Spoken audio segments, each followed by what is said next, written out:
Яхт-клуб «15-летний капитан» был основан еще в 2018 году. В 2022 их проект «Паруса в городе» выиграл президентский грант. На эти средства были приобретены 3 современных катамарана для обучения взрослых и детей. Теорию в Институте водного транспорта преподают весной, а летом на Белом озере начинается практика, вплоть до полной имитации крушения на воде.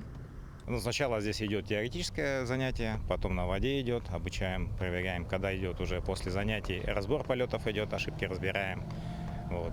Перед тем, как идти на походы на речку, здесь тоже проходили занятия, абсолютно все, кто в команде, они проходили, и вплоть до переворачивания катамарана полностью. Обучение проходят даже дети с 7 лет. Но столкнуться со сложностями готов тот, кто набрал максимум опыта. В этом походе самым юным оказался 14-летний Артем. Я решил один раз сходить на занятия, потом мне это понравилось, и я вот так вот начал тут заниматься. Это было сложно, был ветер, не было ветра, там разные были ситуации. В конце июня команда из 8 человек отправилась в долгожданный поход второй категории сложности. Но, как мы все знаем, жизнь на воде диктует свои правила. И теорию пришлось применять в первый же день. Испытания под штормом команда прошла под Кангаласами. Это парусный катамаран, и на время похода он становится и домом, и транспортом для 4 человек. Есть 2 типа управления. Это руль и вместо мотора, конечно же, парус. Чтобы поменять управление, его необходимо затянуть. Есть вот такой вот блок со стопором, и чтобы затянуть, надо потянуть вот так за веревочку и закрепить.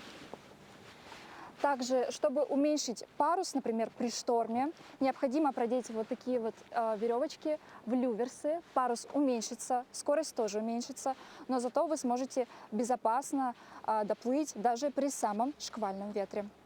Переждав сильный ветер на острове, яхтсмены отстали от графика, но уже на 3-й день преодолели рекордные 94 километра за сутки, когда как в среднем за день они проплывают 45. Самым рискованным участком на пути стало устье реки Алдан, а завершился сплав на 8-е сутки в Сангаре.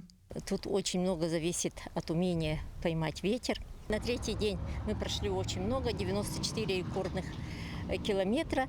И тут нам очень помог парус, который мы, 3-й парус сделали на 2 катамарана сразу. И вот он нам помог прибавить скорость при несильном ветре. 2-3 метра в секунду ветер был в тот день. Сейчас энтузиасты уже строят новые, еще более амбициозные планы, в том числе покорение северных маршрутов и участие в дальневосточных соревнованиях. Ведь если в паруса дует попутный ветер и есть командный дух, для покорителей Лены действительно нет ничего невозможного. София Мельникова, Артумен Наговицын, Якутск.